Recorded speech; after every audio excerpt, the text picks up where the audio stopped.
Bismillahirrahmanirrahim. Assalamualaikum warahmatullahi wabarakatuh. Kali ini saya akan melanjutkan penjelasan tentang tetap dengan pusat studi dakwah.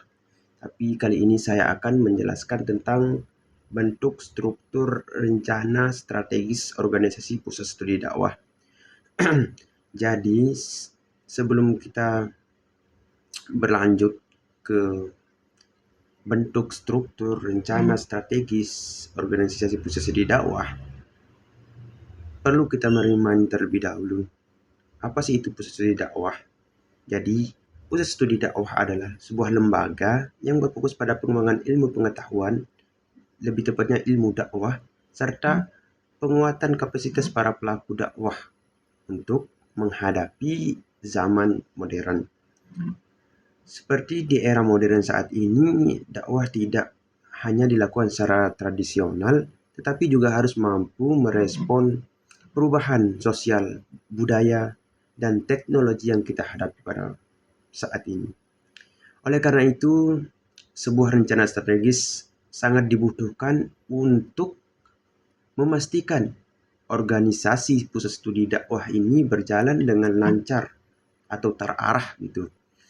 Setelah ditetapkan, mencapai tujuannya dan tetap relevan di tengah masyarakat. Jadinya setiap kita menyampaikan sebuah dakwah, dia tidak akan terasa kadaluarsa, tapi akan selalu relevan di masyarakat. Dengan cara itu membentuk organisasi pusat studi dakwah atau dengan adanya pusat studi dakwah gitu. Terus pada kali ini saya pertama-tama saya akan membahas tentang bentuk struktur rencana strategis yang menjadi landasan operasional dari sebuah pusat studi dakwah, yang dimana rencana ini terdiri dari beberapa elemen. Saya ulangi, dari beberapa elemen kunci yang akan membantu organisasi mencapai visi dan misinya.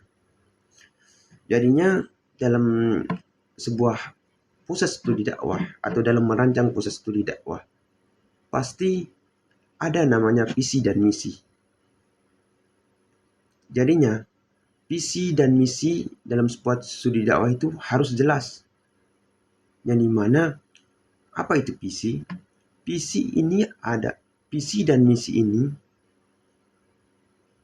saya akan membahas tentang visi dan misi. Visi dan misi ini adalah landasan utama dari sebuah rencana strategis.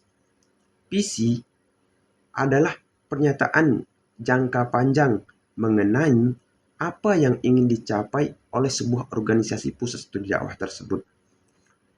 Sedangkan misi adalah langkah-langkah konkret yang dilakukan untuk mewujudkan visi tersebut.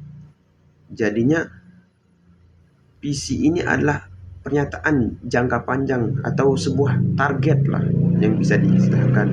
Kemudian misi ini adalah cara kita itu mencapai sebuah target tersebut. Itu yang dimaksud dengan visi dan misi. Terus visi, seperti misalnya kita merancang sebuah pusat studi dakwah. Contohnya, visi pusat studi dakwah menjadi pusat studi terdepan dalam mengembangkan ilmu dakwah yang inovatif, inklusif, dan adaptif terhadap perubahan global, misalnya visi kita. Terus misi kita yaitu yang pertama yang harus kita lakukan untuk menggapai 3 variabel seperti inovatif, inklusif, dan adaptif tersebut. Yang pertama itu yang misi yang harus kita lakukan itu mengembangkan penelitian-penelitian yang relevan dan isu dakwah yang kontemporer. Jadinya misi yang pertama yang harus dilakukan dalam menjalankan visi yang saya sebutkan tadi itu adalah yang pertama itu mengembangkan penelitian. Jadinya penelitian itu tidak mesti start di situ-situ saja, akan tapi penelitian itu harus berkembang dan harus relevan. Makanya peneliti itu tetap dia mencari informasi-informasi yang gimana penelitiannya tersebut dia bisa relevan dengan perkembangan zaman. Terus misi yang kedua yang harus kita lakukan, yang seperti contohnya tadi itu, yang kedua itu melatih dan mengkader tenaga dakwah yang berwawasan luas dan berintegritas. Jadinya kita perlu ada pelatihan, pengkaderan dai untuk bisa berwawasan luas dan berintegritas. Terus yang ketiga itu memfasilitasi dakwah berbasis teknologi digital untuk menjangkau audiens yang lebih luas. Jadinya fasilitas juga perlu dalam menjalankan visi tersebut, yang dimana seperti teknologi. Dan teknologi pada saat ini sangat perlu digunakan untuk menyebarluaskan ajaran-ajaran Islam atau dalam menyebarkan dakwah Islam gitu. Ini seperti media sosial, seperti yang famous sekarang ini kayak IG, TikTok, YouTube, itu adalah platform-platform yang dimana dapat kita gunakan untuk bisa menyebarluaskan ajaran-ajaran Islam. Terus yang terakhir yang harus kita lakukan sebagai misi dalam menggapai misi adalah itu membangun kerjasama strategis dengan berbagai lembaga dakwah baik tingkat lokal maupun internasional. Jadinya kita perlu ada jaringan. Jadinya jaringan untuk bekerja sama dengan orang-orang luar. Jadinya setiap apa yang kita lakukan, kita bisa cepat atau gampang mendapat informasi karena kita memiliki jaringan dan relasi gitu. Terus dalam merancang pusat studi dakwah atau dalam merancang rencana pusat studi dakwah itu harus ada kita lakukan dengan analisis SWOT. Apa itu analisis SWOT? Yaitu yang pertama itu strength, weakness, opportunity, dan threat. Yang pertama itu adalah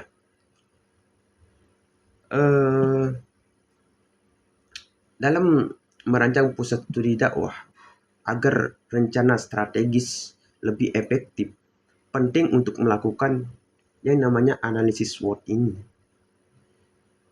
Dengan analisis SWOT ini membantu memahami posisi organisasi saat ini serta merumuskan strategi yang tepat digunakan dalam menjalankan sebuah organisasi pusat studi dakwah gitu. Kembali lagi ke analisis SWOT. Apa itu strong? Yaitu kekuatan.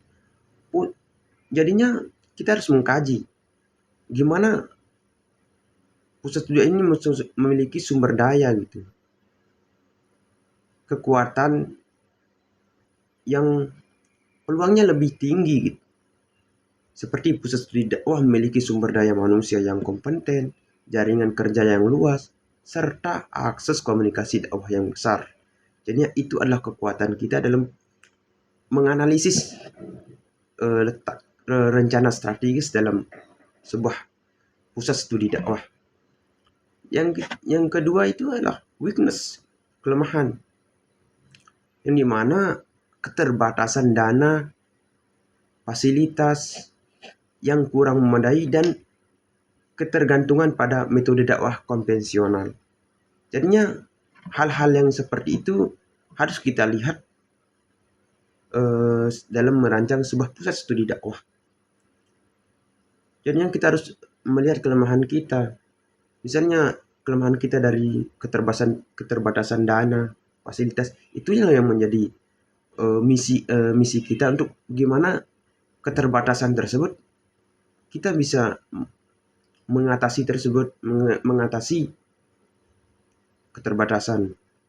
Terus yaitu opportunity, yaitu peluang, yang dimana kemajuan teknologi yang memungkinkan dakwah online, peningkatan minat masyarakat terhadap pendidikan agama, dan adanya kerjasama internasional. Jadinya itu yang menjadi tujuan kita, yaitu peluang itu yang harus kita dapatkan.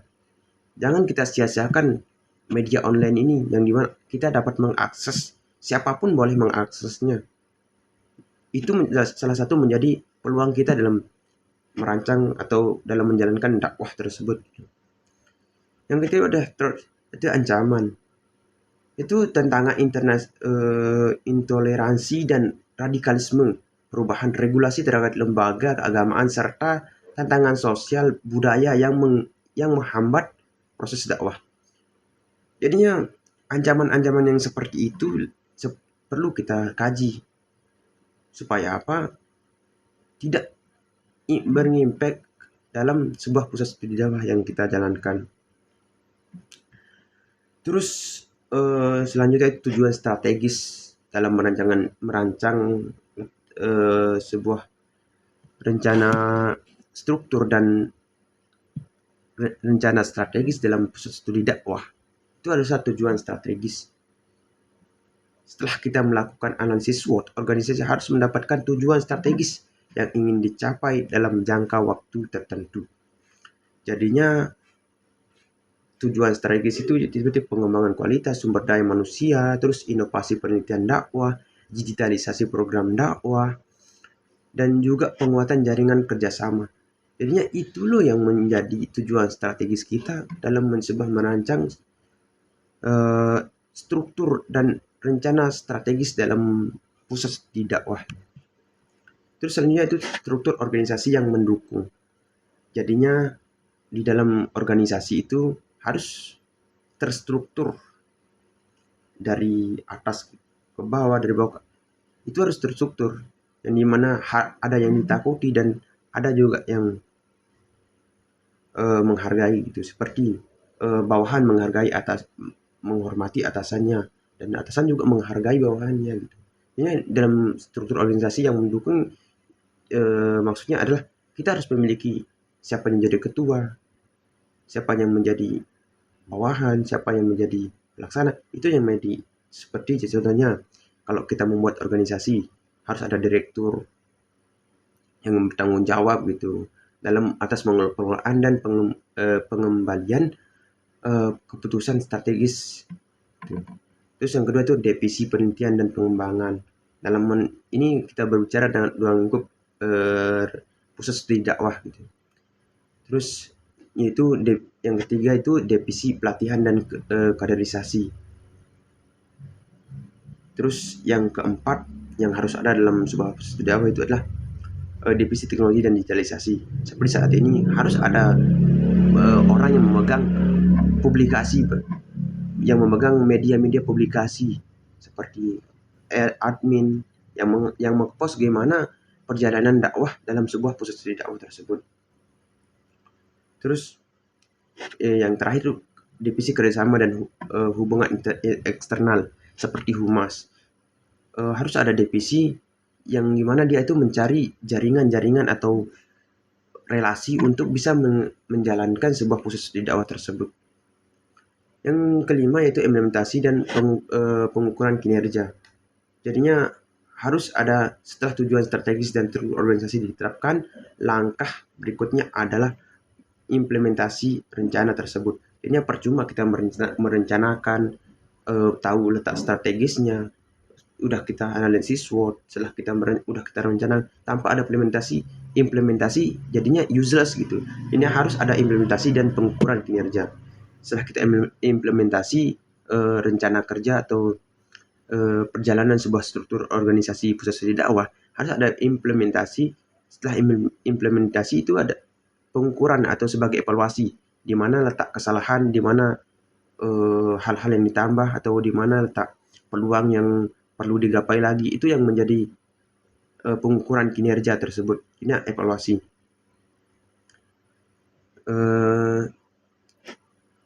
Dan juga evaluasi ini itu dalam rangka pembaruan strategi. Jadinya rencana strategis harus bersifat dinamis dan selalu dievaluasi secara berkala gitu. Jadinya itulah cara dalam sebuah organisasi pusat studi dakwah gitu. Terus dengan demikian pusat studi dakwah dapat melakukan penyesuaian sesuai dengan perubahan yang terjadi di masyarakat atau dalam lingkungan eksternal gitu. Jadinya evaluasi ini juga dapat dilakukan setiap tahun atau sesuai dengan siklus implementasi yang telah ditetapkan gitu. Ini cukup sekian penjelasan singkat dari saya tentang gimana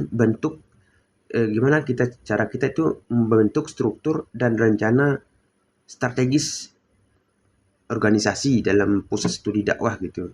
Mungkin cuma itu saja yang dapat saya jelaskan. Penjelasan singkat, mohon maaf apabila ada kesalahan dalam penjelasan singkat saya kali ini.